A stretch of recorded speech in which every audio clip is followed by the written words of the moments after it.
Kia ora koutou. Welcome to the Goss, the weekly show that is broadcast live out to the arts, Aotearoa Arts and Events during the COVID-19 crisis Facebook group.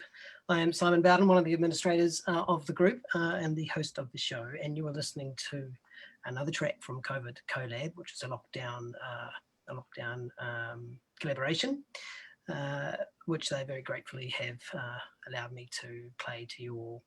And that track was called Disguise, and it featured David Randall Peters on drums, Peter Hamilton on bass, Atron Foot on keys, Rochelle Eastwood on flute, and Letia McKenzie on vocals. This week on the Goss, we are going to be focusing on how to produce for alert levels. With the unfortunate resurgence of COVID-19 in Aotearoa and the subsequent lockdown in Auckland and the level 2 that is now happening around the rest of the country, and the uncertainty that we are all dealing with. It's now commonplace for health and safety plans to have COVID-19 things in them, and for organisations, theatres, festivals, anyone in the arts really that wants to engage with an audience in a live capacity, to have different ways of presenting those events depending on how we're dealing with COVID-19 in the country at the time. So huge, challenging and a very serious issue. Before we start, I just also want to send our best wishes, of course, to everybody up in Tamaki Makaurau, who has had their lockdown extended through till Sunday. And let's hope it's no longer than that, team. So I hope everybody is doing okay in these uncertain times. So I have some 4 wonderful guests today. Going to decline that phone call. So welcome to the show. We have in Auckland, I think, John Minty from the Explore Festival, someone who's normally in Auckland but is currently in Christchurch, Penny Ashton. Welcome, Penny. Rachel Penman, who's in Auckland, who's also, as well as being a producer and marketer and extraordinaire in the arts, is one of the administrators for the arts, the Aotearoa Arts and Events during the COVID-19 crisis Facebook page. And Peach Liza from Hawke's Bay, which of course is the Hawke's Bay Festival of the Arts. Welcome, welcome. Nice to see you all. I'll get you to actually sort of introduce yourself and just let us know what project you might be wanting to talk about today, and what your role is at the organisation that you want to talk about. John, you go first. Kia ora. I'm John Minty. I'm Director of Explore Festival, which is being held optimistically next February 26th, 28th. We've already sold all our tickets and doing the programming. So we've got a commitment to it, but we're also contingencies on the basis that it may not happen. So it's interesting planning 6 months out. Of course, yeah. Well, there's going to be so much to talk about on that subject, John. Oh my goodness. Penny. Hello, I'm Penny Ashton. I am a solo performer. I write my own theatre shows and comedy shows, and I left Auckland on Tuesday morning of the 11th of August, about to go off and do lots of touring, and it all went horribly wrong. Though I did manage to, I cancelled the Napier shows that were supposed to be the following weekend, well, postponed. But then I did shows last weekend in the Court Theatre, which was amazing. They spread everybody out in the foyer. They weeded the 3 sold out shows and turned them into 5 shows and spread everybody out. But then I was supposed to head off to Nelson and Blenheim and do shows, but those have been postponed in level 2 because they are in set seat. That's the difference, right, between set seating and foyers with tables and chairs and things like that. So now I will be flying back to Auckland and ending my refugee status next week, and have postponed lots of things, but yeah, who knows? So that's right. And I'm the producer, publicist, all of the things for my shows. All of the things. All of the things. So you don't just have to do the health and safety plan, work out how to actually perform, but you also have to work out to communicate with your audiences, keep all of their confidences, the whole shebang. Yeah. Well, the ticketing agencies are doing good jobs of getting back in touch with people and postponing, which is good, because often I feel that money is a lot of money that is spent, sometimes for not as much benefit for ticketing. So it's nice to see that they are absolutely coming to the party and doing their work as well too. So good. Good. Get the ticket agencies working for the arts. Like fees, absolutely. Not the other way around. Rachel. Kia ora. Yeah, so I've been involved with the admin group right from the start here. At the moment, I'm working with Dust Palace, looking at what we can produce over the next 6 to 12 months from all scales, and working out various different level options and talking to festivals and to venues about that as well. And also working with a couple of writers on developing works that would be for smaller scale. So very interested really at looking at what the new norm is going to look like. We have to be able to, put in place things that quickly we're seeing levels change, etc. As we have all of a sudden 2 weeks ago, and it's getting very tiring in lockdown, Penny. So I'm pleased you're not here. Oh my God. And Rachel, Dust Palace, of course, being a circus venue and a school and performance space and development space, isn't it? Yeah. Peach. Kia ora. I'm the director of the Harcourts Hawke's Bay Arts Festival. We're in year 6, and we always said, for the first 5 years, we do constant improvement, and then year 6, we do radical change. And I think somehow that got kind of really implemented in that we are in a very different situation than we have been in the past. But our program is at the printer. It's going to be on the streets early next week, and the digital program has been released. And we are the ultimate optimists. And we're going as long as we're going, and then we'll stop when there's no more going forward. But we can talk a little bit more about that as we get into. And what are the dates of the festival, Peach? So the date is the 12th to the 26th of October. So 26th being Labour Weekend Monday. So it's the sort of first 2 weeks after school holidays. And we've sort of set traditionally in that slot that incorporates Hawke's Bay Anniversary Weekend and Labour Weekend at the tail end of it, which makes it a perfect destination for Aucklanders to escape, for Wellingtonians to get some sunshine, and for the rest of the country to come and drink some good wine and eat some nice food whilst imbibing in art. Always had Yeah, too. Yeah. And there's art. And there's art. There's plenty of art. We've got a pretty ambitious program this year, but in these times, these times call for, I guess they call for bold actions, and they've called for embracing and working together, shoulder to shoulder. And that's the theme of our festival this year. Tutira Mai Na Iwi, based on the Waiata from Hawke's Bay.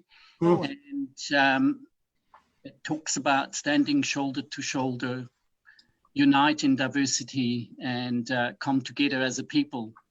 Because no single one of us, no single organization, no single government will be able to handle those challenges alone. So I think we need to come together and figure out how do we find solutions in these challenging times, whilst keeping up our mental health. And I think that is the hardest part for us at the forefront, because I find myself taking things a bit personally at times. You put all this effort in, and then it's like, no, you can't. And it's like, what? So it's just, keeping the show on the road. Yeah. It's incredibly difficult. You're right, Peach. We've through our role with this particular group, we've found that a lot of people are struggling. These things are out of their control. They're not used to having things out of their control, and then somehow, even though it's completely out of their control, they wind up feeling responsible for it, or like it's something that's happening to them. Not just happening to everybody.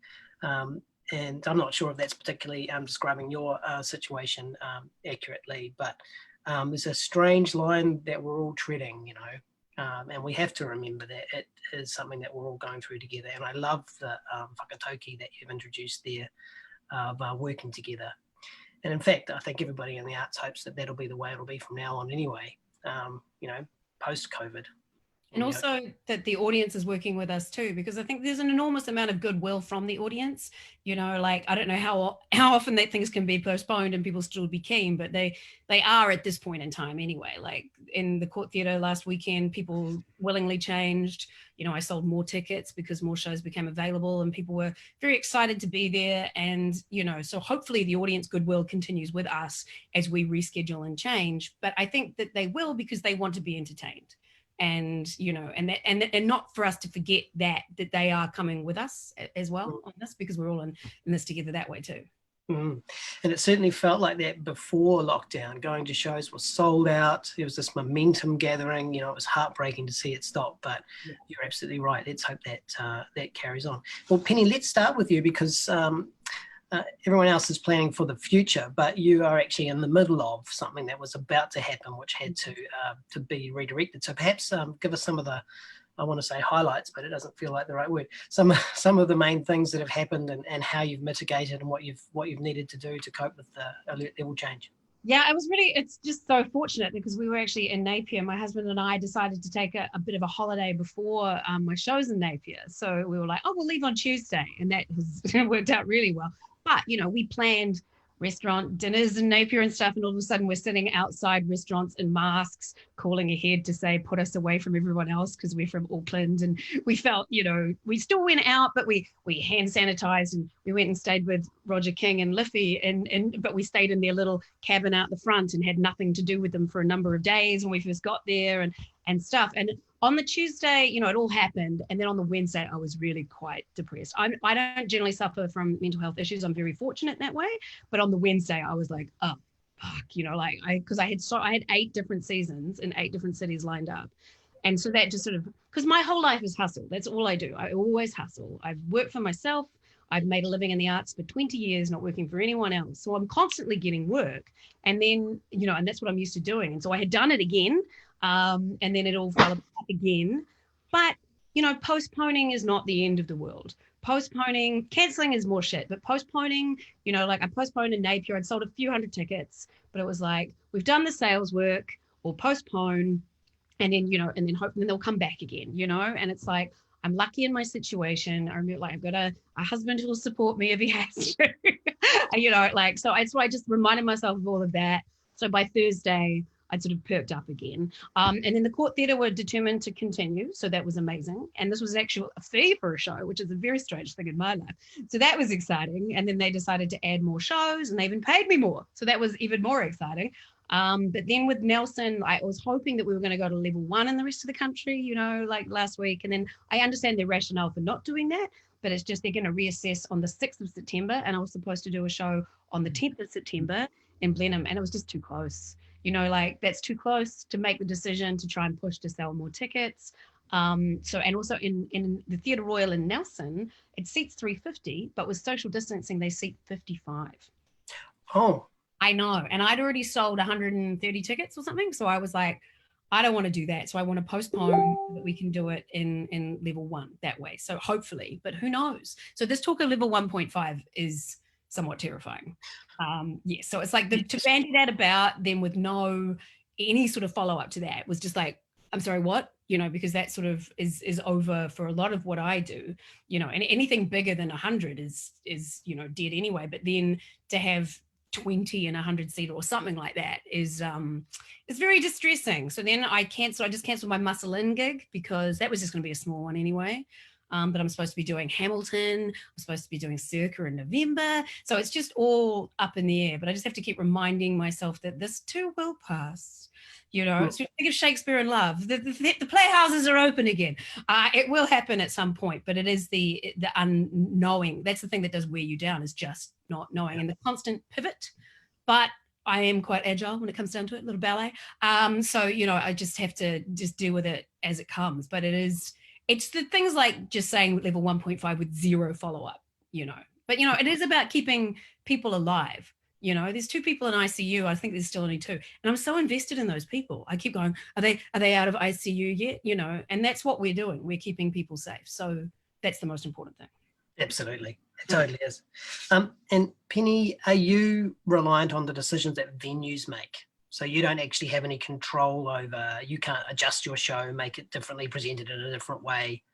You're It's both. Like the Court Theatre came to me and said, this is what we want to do. Can we do this? And I was like, I can totally do that. Like I can do my show. I've done my show on the floor in a jockey club with fluorescent lights. So I can do that. But things like when you have the Theatre Royal booked in Nelson, which is beautiful, you know, I would rather be in there and postpone. But yeah, like things like Blenheim wanted to go ahead, but it's in a 700-seater and spread everybody out. And I was like, that will not be a fun comedy show, you know, sort of thing. Absolutely. So if we can postpone at this point, but yeah, it's a conversation. It's absolutely a conversation. Sometimes like the Theatre Royal was very keen not to go ahead because they can't get the bar revenue, you know, and all that sort of stuff is a big element to what they take from an evening.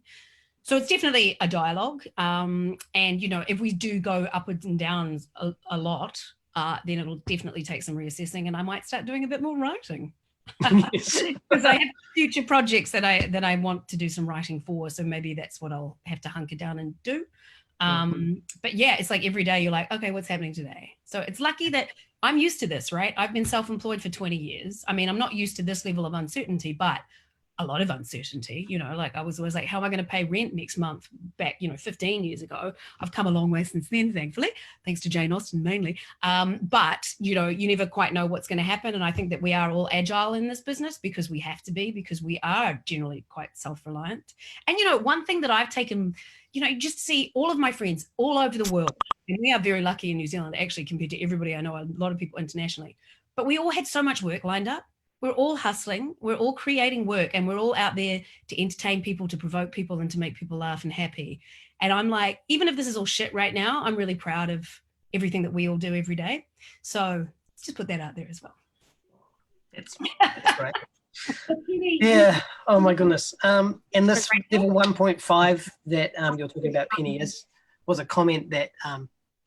Sorry, Rach. Right. I was just going to ask something very quickly as well, Penny. You mentioned about overseas, because a lot of your work you do internationally as well. So how's that affected everything you're doing, all the fringe festivals, etc.? Oh, they're all fucked. They're all fucked, let's be honest. Yeah, everything overseas, like that's the thing. All my friends were like, oh my God, you're doing shows, you know, in New Zealand. So like the team of 5 million made a massive difference to us in what we do, and the fact that this is even a possibility here. You know, as I said, I'm good at hustling to get gigs. You know, I contact theatres all the time and stuff like that. So I stepped that up in New Zealand because I can't go to the Canadian fringe circuit or Adelaide and stuff like this. Because Adelaide might be all right. I don't know though. Like I just can't sort of see how something that big can progress. But yeah, the rest of the world, particularly the UK and the US, I mean, come on, that's over for a long time. So what we have managed to achieve in this country was phenomenal for the art's sake, but what happens now is the multi-million-dollar question. Yeah. And John, international acts, of course, well off the agenda for Splore anyway, aren't they? So yeah, it would have been we made that decision early on that international acts, we weren't even going to contemplate those early in the year or once we got into the lockdown. I did sort of hold a candle for potentially a Trans-Tasman bubble early in the piece, but obviously as things have progressed, that's not happening, and we're reconciled very happily for 100% local lineup. So we're okay on that. Even if a bubble did occur in a few months' time to allow us an overseas act, I probably wouldn't take it on board. Yeah. It's a pretty exciting time for New Zealand content in that way, and exciting for New Zealand audiences as well. So John, have you got a plan for different alert levels? Are you doing things like working out? I saw that a concert in the UK had gone ahead and everybody was in their own little cages. Yes, I saw that. It's pathetic. I mean, that's not having a gig. I really sympathise. I know someone at that gig and they had a very good time. I'll just put that out there. I'm sure they drank a lot. They were just happy to be out. Anyway, sorry. Exactly. Like I know, as we probably all know, a lot of promoters and festival owners overseas, and they are really struggling musicians. And so when they do something like that, which is a compromise because they're desperate, it's great. But I mean, we know that doesn't really work financially or even from a hedonistic point of view. You can't really have a good time and you can't social distance at a festival. So from our point of view, it's very black and white. If the 1.5 comes in, and that's the norm for the next few months, then yeah, forget about big sports events, big social gatherings. We wouldn't go ahead. So at this stage, I'm looking, like, as you said, everything changes day to day. But as of today, I'm thinking it's 50-50. And we're talking about Premier next year, and I guess we're talking about summer. So the later we are in the festival calendar, maybe late February, who knows, maybe some sort of treatment comes in the meantime, which makes it a bit safer. But I'm working on the basis that we have budgeted for losing X amount of money in the event of us not being able to go ahead in February. And I've got enough budget there, I feel, to cover that cost. Obviously, we're being very prudent in the lead up, where we can say, okay, we'll have to cancel to 2022, and we can cover the costs up to that date. The only proviso to that would be if you were like a week or two out and you're obviously committed to all your suppliers and you've set up your stages and got your portaloos on site, then we're really stuffed. So for you, is it more about when you cancel? Exactly. I could cancel, like, let's say a month out from the festival. It's looking like we're this 1.5 or whatever it is going to be there. We can cancel at that stage. And I can minimize my losses. I mean, they won't be inconsiderate, but I would be able to survive to the 2022. That's assuming that we would have a good amount of our ticket buyers deferring their tickets on to the following year. We're offering refunds on the basis of the tickets we've sold, so people have the option of a refund. But from my colleagues overseas in Europe and America, they're finding a minimum of 85% of their ticket holders have opted to defer to the following year. Fabulous. Great. That's great, isn't it? I feel confident that, you know, with something like Splore, we might even get up to 90% of people going, I'm happy to keep my ticket for the following year. Would you have to wait from a cash flow point of view, obviously? Yeah. Would you have to wait for a whole year? So, for example, MCH has got this fund which they're due to engage with the community about, which includes major events. If your date in the calendar was out, could you move it by a month or something like that, or is that not possible? Move it, and that's one of the benefits of having a local lineup. Normally, we have quite a few big international acts touring through, so this is the first time, in the theory, I could actually defer it, maybe to later in March, but it all come down to all your suppliers and other festivals, you know, whether you have any conflicts by deferring it by a month, but that's definitely possible for something like Explore. Yeah. So it's pretty scary for you. I can see that, because this level 3 that we're in now came about very quickly. It was overnight, wasn't it? Yeah, and this is what's put the cat amongst the pigeons. I mean, we were all thinking we had eliminated it, and we were thinking, well, everything's normal, and it was normal for almost 3 months. And so I guess we did get complacent. We were thinking, well, we've only got like X number, I think it was less than 20 people, you know, to come through the border in isolation. We're thinking, well, we should be fine, shouldn't we? I mean, we do have that border secure, don't we? And then, of course, the government started messaging about, oh, we're bound to get another outbreak. And I think a lot of people were saying, well, how? I mean, do you know something we don't know? And of course, quite coincidentally, 2 days later, we're into lockdown. So, and because they haven't been able to secure the source of that infection, basically you're saying, well, okay, anything could change day to day. If we do go to level 1 in a few weeks' time, where we can go back to normal, who's to say that a week out from your event, you know, you get another little cluster and back into level 2 or 3. Can you get insurance for this? You can't. There were some insurance policies last year which covered infectious diseases. This was before COVID became a thing. But only about, I think, 10% of the events in the Northern Hemisphere had infectious disease cover. A lot of them didn't even realize they had. It was just something maybe the insurance agent threw in there to make more commission. But it did actually cover COVID in the end. So they did, some of the insurance companies did have to pay out on COVID for some festivals. It was only about sort of 1 out of 10. But no, obviously since COVID came out, you can't get cover for it. I'm actually listening to you talk. It interests me, this MCH fund, which, you know, there's something like 70 million for major events, and no one knows the detail yet, but you assume they're going to be new events, new activities, things that aren't already occurring. But it kind of would make sense for them to actually underwrite a festival like yours, Yes. so that you can say, yes, in this crazy climate, we are committed to going ahead. And even if we're going to get the rug pulled out from under our feet, we're going to go to level 3 the day before, and you know that you can do that, and they'll at least help you get through or postpone or something. That would definitely make sense. I mean, for a number of events which are important cultural events, it would make sense for the government to provide some sort of funding to help them survive.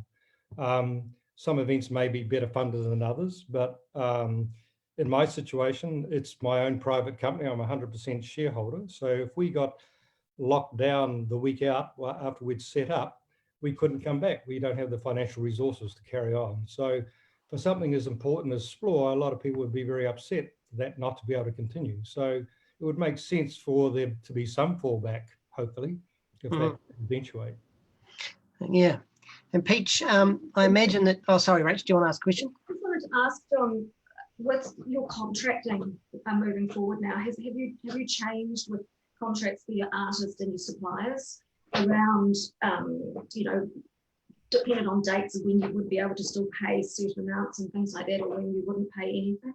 Does that have to start taking? Generally, with artists, and I'm not sure if everyone else is doing this, but with deposits that are required, we've got a proviso in there. If we have to cancel because of COVID, that deposit would be returned or held in credit for a future appearance at the festival.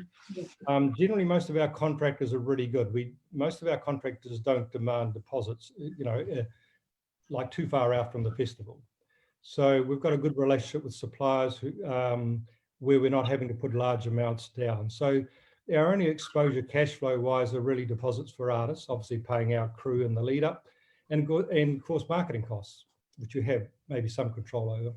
Yeah. And you haven't seen a shift yet with suppliers wanting that non-refundable deposit because of what's going on in COVID? Not really. We've built up a really good relationship, and I think everyone's in this boat together. So we're all trying to support each other. So even the managers of acts, which I'm negotiating with, I know most of them personally, and everyone's been quite reasonable about the fact that we understand maybe we won't demand the 50% deposit this year. We'll go for negotiate for 20%. So I think most people have been quite reasonable, and suppliers know that they want you to survive.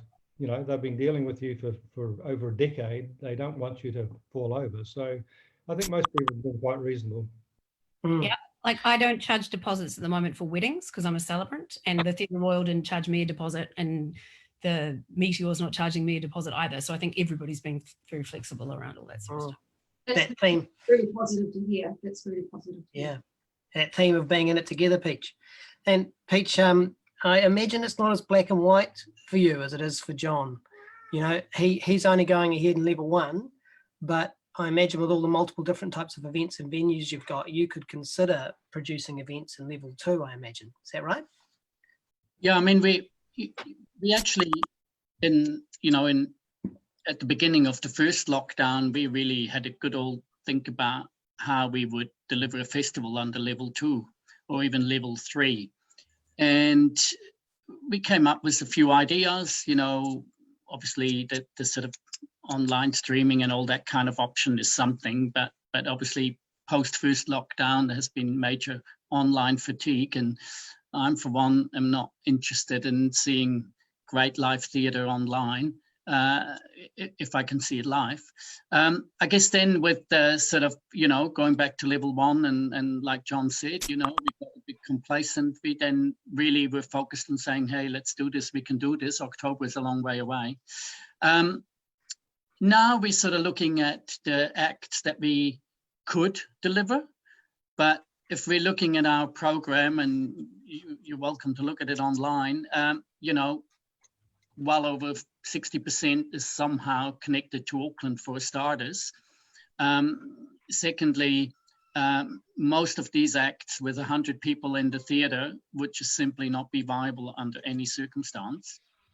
You know, if I feature Big Runga with 100 people, then, you know, short of her doing it for charity, it's not a goer. It would be a great concert, but, you know. So we're looking at ways of, if the worst case scenario would happen, how we would deliver things in the outdoors, how we do it in ways that we do more installation-based activity, street performance things that are really small scale and that people could experience in their own sort of safe bubble. But in terms of postponing the festival or looking at ways of how we could deliver the whole package, that's really tricky for us because we have a mixture of acts that are tied into touring. So they're part of our gig because they're doing 2 or 3 gigs before and after us. So that's why that can work. And if we shift a month or 2 or 3, unless they're touring again at the same time, that'll be really hard to get them again. So there's so many unknown elements. And where we're at is basically, we made it clear to our artists and venues, etc., that we're charging ahead at this point, but there is a drop dead time, which is about 4 weeks out. Same for John. When you kind of got to go, look, people start making serious commitments on their end. We have made serious commitments. We need to have certainty. If Auckland, for example, is still in level 2, as we have learned, the rest of the country is in level 2. And that was something that kind of didn't cross my mind as clearly as it did when Jacinda was talking about it. And of course, it makes perfect sense when you think about it. But we had this kind of idea that, we could probably be in level 1 whilst Auckland still suffers on level 2. But that can I just make a point, Peach? We're actually in 2.5 next week. We're only allowed up to 10 people. Does that mean we're all in 2.5? I think it does. No, the rest of you guys are on 2. We're on 2.5. Oh, okay. Correct. So then there's this other thing, how the levels are changing in a way that we haven't experienced before. So therefore, we are now in a situation where we might deal with something like 2.5. Or like we're launching our festival to 70 people next Tuesday, and we set up 10 tables with 7-8 people each, and we have single serve, and everyone sits at their table. It's going to be super exciting. Lots of socializing, but when you think about it, we could easily deliver a festival at 1.5 if that would mean that we could have up to 500 people. In the best case scenario, we could do that. When we're talking 100, we can do a few small things, and we could do like Penny was saying, instead of doing 1 or 2 shows, you do 5 shows at 100. That's all doable. But the biggest unknown for us, and I think that's for all of us, is ultimately how does our audience feel under these restrictions? And our audience up till now has been, mid-40s to mid-70s. So certainly an old audience generally, as most arts festival, you have an audience that is of retirees that have got disposable income, that value the arts, that will go to theatre and dance and all sorts of things. Do they feel comfortable coming out? We don't know. On the flip side, we have a country that is homebound. In Hawke's Bay, we've got lots of people that usually go away around the time of our festival. They travel overseas 2 or 3 months. They're home. They're looking for things to do, and they have disposable income. So they're really looking for things to do. If you're looking at the hospitality in Hawke's Bay, post-lockdown, things have been far better than they've been at the same time last year. So there is a certain level of interest, but I think we're dealing with a slightly different scenario this time around, and that's the uncertainty. And until we kind of have a bit more of a grasp on actually, feeling that, no, this is now the new normal, that's what it is, it's very hard to plan ahead. So if I'd know now, we're going to be in 1.5 until December 31st, then I can make a decision, but who knows? Like John says, we could postpone a festival like 2 of our colleagues did, Nelson and Dunedin. They both kind of cancelled their festivals, and Dunedin now might be in April. who says that end of March we're going back to level 1, level 2, level 3, and you know, you still have to ride that wave. And I guess the biggest thing is this, that like I said early on, you need to figure out how collectively you maintain a level of optimism, and that's supported by a government that kind of understands your challenges, a local government that understands your challenges, because there's differences between central and local government. And then you have to have a whole range of sponsors that kind of still want to be part of, when at the same time they're actually struggling themselves and go like, look, actually, I might look good on paper, but in reality, I'm having a hard time. Can we be a bit leaner? And then, yeah, how do we then kind of maintain that ecology of what we do? Because if we, like you, John, if we kind of get into a situation where we have to cancel 2 or 3 weeks out and everything's kind of being contracted, and, you know, we'll be hard pushed to get up again next year in the same kind of shape. And down the track, you know, you then have multiple organizations like ours that will simply not be out there doing things anymore. And that then has a detrimental effect on our artists, because who's going to present them? As always, there'll be new ones coming out of the woodworks, and opportunistic situations will happen. But it's kind of being really supportive of each other and figuring out what's actually, what can we do together. And I guess that's where everything comes in terms of the artists understanding that, you know, we can't pay big deposits right now. The promoters and presenters kind of going, look, we understand. And also, you know, being nimble. If suddenly my Auckland contingent can't leave Auckland, I have to reprogram a pretty big part of my program. Yeah.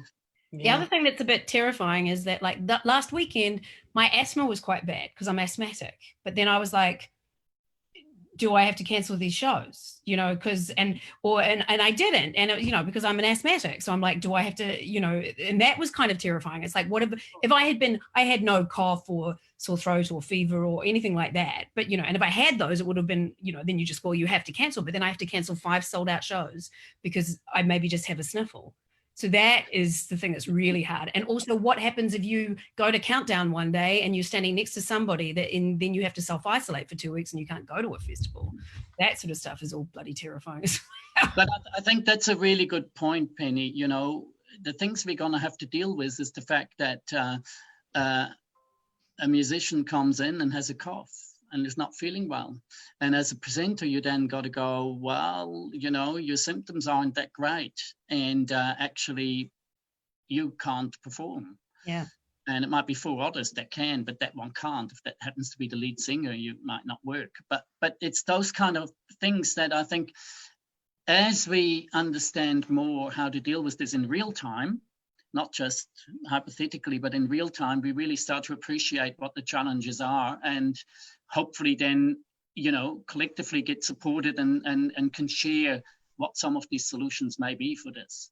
You know, and for example, you know, am I asking all my audiences to wear masks as a matter of course? You know, and then if I have everyone in the audience wearing masks, will I go and ask Troy Kingi to wear a mask when he performs on stage? You know, how do we do this in terms of making that still a doable thing? So there'll be some interesting challenges for us. Huge challenges. Have you thought about that, John, putting your musicians on stage behind plastic screens? No, I wouldn't do that. It wouldn't be no fun at all. Unless I was projecting some cool visuals and we use it as part of the show. True. It's something, I mean, we did at the last floor. The last floor was the last weekend of February, and I think our first COVID case came in, I think, about the week after or 2 weeks later. So we were a little bit nervous, because we figured that when the first COVID case came into New Zealand, that's when shit would get real and there'd be a bit of a focus. So we were pretty relaxed because a case didn't happen till the week or two after. And obviously WOMAD just squeezed in on that weekend, but we had obviously a lot of health and safety things in place. which is what we obviously getting used to now in terms of hand sanitization. But the mask thing is a very hard one. You know, if you're in a sweaty gig, you know, whether it's in a venue or outside, masks are pretty difficult. I mean, it can be done. It could be done, I guess. And hand sanitization is not a problem. Social distancing is probably the real problem. Yeah, that's the biggest problem. Absolutely.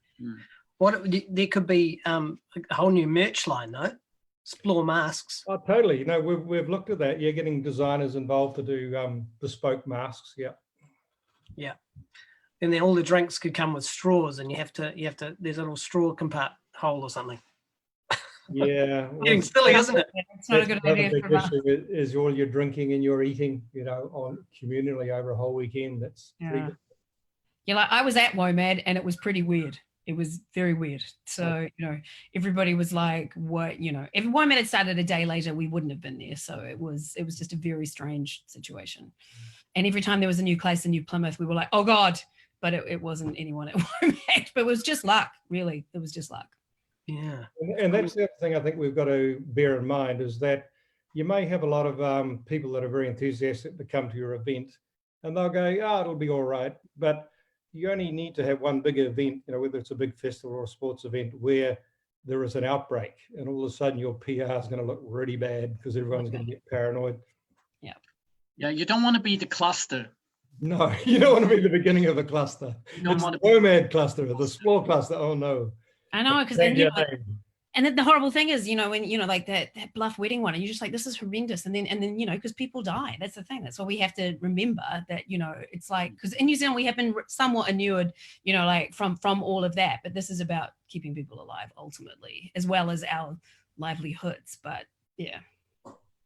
Absolutely it is. And Peach, I'm interested, you know, this wonderful notion that everybody has come together to support the festival, and you mentioned Harcourt's, you know, still in there, but are you worried that that it might not be able to be sustained as the uncertainty, if the uncertainty grew, if there was uncertainty around audiences, they might cope with one festival that's done to half standard or shifted or delayed, but you know, what about in the future? Look, I think we are well and truly in a situation where, as event organizers, as a nation, we have to rethink the whole notion of festivals on large scales, you know, and how are they sustainable? I mean, you know, an arts festival in particular, you know, our margins are very small, as you all know. Our focus is often not a commercial one, but a altruistic one more so, and we are supported through government funding and sponsorship and donations and you name it. I think the biggest challenge for us as an organization here is to really think about how do we deliver quality experiences in the future in a much more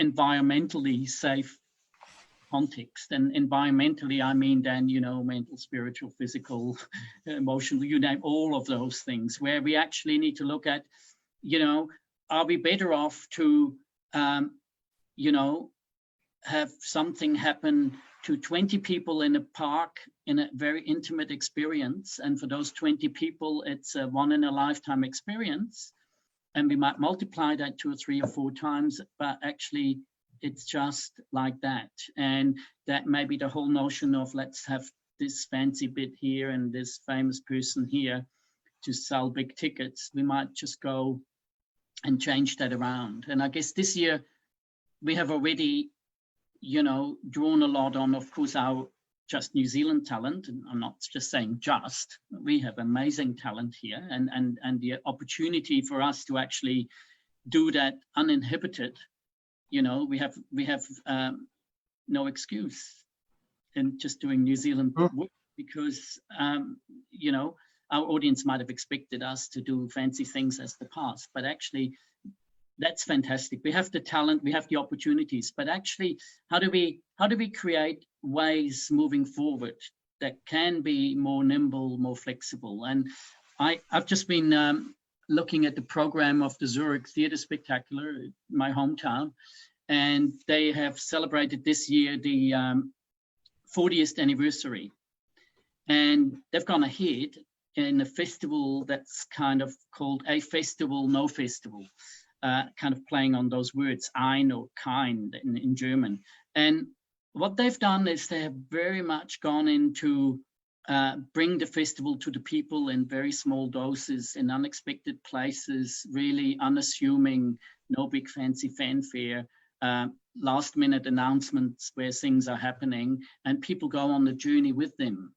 And actually, the joy of the audience is as big, if not bigger, in that it's a new thing, it's a safer thing, and it's a way of delivering something. And I guess that's, for me, creatively, that's the biggest challenge moving forward. You know, how do we maintain a narrative that excites people? How do we create a campaign that people go, oh yeah, that looks amazing, when actually, you know, it's maybe something very mundane and very humble and very quiet on the pages, but the experience is more personal and more intimate. So how do we move forward with that? I'm not sure, but I think that is something we have to brace ourselves for, at least in the foreseeable future. How do we deliver our festival type experience in small doses? And, you know, this might mean that we do, you know, 6 months of festival delivery on every couple of weeks, we do a little something. Or it might mean that we just shrink into a very small, humble thing, and then we slowly expand again. But to ask our sponsors to come on board when we could potentially not deliver the audiences that build part of the benefits package and you know, and the exposure, that is not realistic. And we need to be aware of all that. So, and that will ultimately then be the challenge for funding bodies, you know, and particularly Creative New Zealand, to come and think about how do we support those kind of things that may not be numbers based but experience based, and how to measure those intangibles. So the whole model could change. Yeah, I think so. I mean, I'm not, you know, I'm an internal optimist, you know, but I'm certainly under no illusion that next year will be just back to normal, or what used to be normal, because it won't be, you know. And if we think this was just a glitch and it's going to be okay again, I think this is the beginning of a whole new way of existing as a people, and arts have the opportunity to really respond to this beautifully.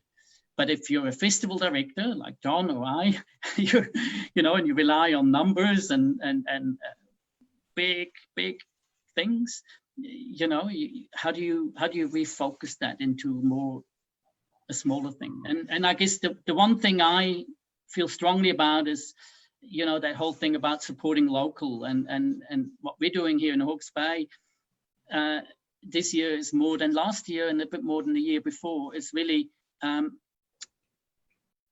looking at what we've got right here at the doorstep, and then we can manage that. You know, we can be more nimble because we work locally. We can do last minute things, and we can actually be more responsive. It almost feels like I should move to Christchurch for a while, but I don't. Because Auckland is like, you just get, that's what I was saying ages ago. I was like, I think I should just need to get out of Auckland, because after Melbourne was picking up pace and stuff, I was like, I just have to get out of Auckland, and then it happened. But then of course Auckland affects the whole country, and my husband's in Auckland, so I would like to see him again sometimes. You could always come to Hastings. Just Hastings. Yeah. I mean, hopefully what we've learned, you know, that's the thing with every time something goes wrong at the border, it's like whack-a-mole, you know, it constantly is, but it is getting tighter all the time. And hopefully now that they have because to me, because I'm a total expert, it feels like it must have come through someone that worked at the border, and they weren't doing that testing as much as they were said to be doing. So now they will be, so hopefully it'll get tighter, but you know, who knows, and we can't rely on that. But you know, I went to university with Megan Woods, and I think she's doing a good job. So hopefully it just gets tighter and tighter and tighter, which will make it easier this way too. That was a name drop. Rachel, are you seeing any of this radical sort of reinvention? Because you're scanning internationally quite a bit, and you've got friends over in the UK, for example. Have you got any examples of the kind of radical reinvention that Peach has been talking about? Yeah, I mean, look, I work internationally as well, and obviously that's all stopped. But they've gone ahead with an outdoor Jesus Christ Superstar. Where they've had the distance. The outdoor events are still really happening. They're distancing, but they distanced on stage as well, and everybody loved it. They said it was all great. The only scene, I think it was the Judas scene, that didn't really work when you only had one person as opposed to lots of people on the stage. So they're having to distance there as well. There's a lot of smaller shows happening, but again, all the actors, if there's more than 6, I think they have to. It's a distance thing. So. There's a couple going ahead that they've scaled down the size of casts rather than having multitude. So they're just looking at ways that they can do that. Closer to home, something that's happened today, and I think Bridget posted it on our group page, is that Palmerston North Operatic Society had Sister Act on. And they had to obviously postpone. But today they've been given the go-ahead to be able to actually do the shows. They've put together a quite strong health and safety package with 4 groups of 100 in the show. So there'll be 400 people going to shows and each group of 100 has its own entrance and its own exit and its own set of bathrooms as well. So none of the 100 will actually come together.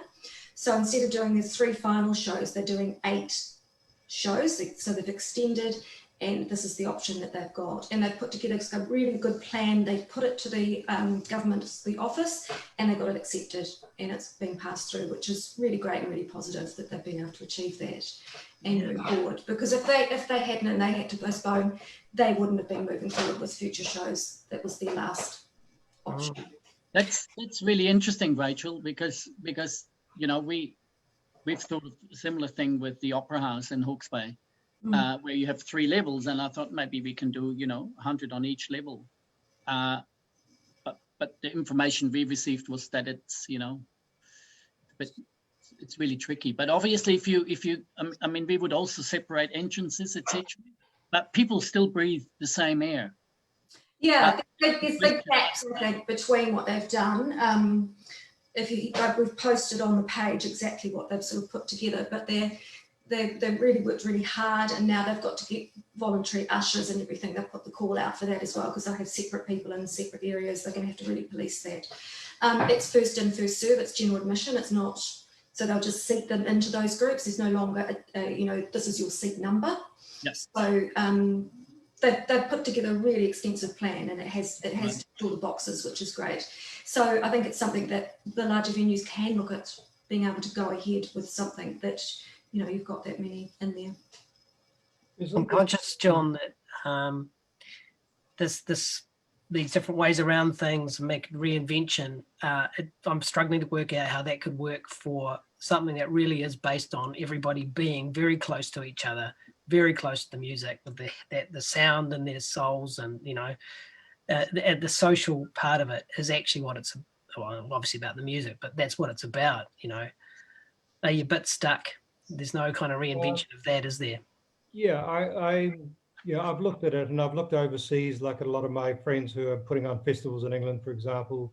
And of course, they've been going crazy trying to work out ways they could do it within the regulations. And I don't think one has gone ahead. It just becomes too hard and not financially viable. So my attitude would be, I would just close up shop and just wait until we could actually go ahead safely and with total surety. Yeah. There's no way of really compromising, unless, like Peach said, that we reinvented and come back in some sort of way, which wasn't obviously Splore Festival, but had elements of it, which was more broken down into smaller venues. But that's a whole different animal. Yeah, that is a different animal. And I think there is something to be said for just chilling and waiting for some things as well. It's like, it's, as Peach was saying, like during the first lockdown, everybody like all over the world was doing all this online content. And I'm a comedian that likes to hear laughter. I often have audience interaction and stuff in my shows. And I was like, I'm just gonna watch Netflix with my husband and cook some food and chill out rather than desperately try to do all of that stuff. You know, the wage subsidy was amazing. Like, it was amazing for, you know, so coupled with the CNZ one as well. And I just got the resurgence one. So it's just been phenomenal. So that gave me a chance to just breathe. And also, I mean, like, because as I said, I hustle every day. Peach has had many emails from me going, why haven't you booked this show yet? Come on. So that's what I do, you know, like, sort of thing. So to just stop was actually quite nice. You know you're booked for the 2021 Arts Festival. You haven't told me that. I have booked it through Arts on Tour. You are. Oh, I see. Right. Oh, see, that's not enough money. That's annoying. Anyway, that's, you know, this is my life. That's what I do. But anyway, but it was quite nice to stop. And I think sometimes if we just stop, if you're lucky that you can take the year and, you know, wait till, because Explorers, people love Splore. They love that connection. It's got such goodwill. I'd be surprised if people wanted their money back. You know, and also the things with the crowdfunding thing too. I've never donated more money in my bloody life than during lockdown to like Q Theatre, to my school, to UK theatres, all this sort of stuff. I think that people, I've never done crowdfunding. It would feel weird for me, but like, I'm happy. I think people like Explore, if you got into financial issues, you could totally get, you know, 50 grand like that from, you know, you probably need a lot more than that. Anyway, but you could get it from your, you know, that's the thing. It's like, we are all willing to support everybody and stuff like that as well too. So, but also just chill out if you can, rather than twist yourself into a balloon animal that looks fucking ridiculous. I agree, and that happened with a lot of our venues, our live venues that struggled. They had that venue campaign where for some of them, it actually got them tens of thousands of dollars over that period. So that really saved a lot of them. Q got 160 grand. It was amazing. Q there you go. Yeah. What did you say, Peach? 2 te mana iwi? Is that the whakatau? Yeah. Oh, wait. Yeah. And you know, the beautiful thing is that in that sense, you know,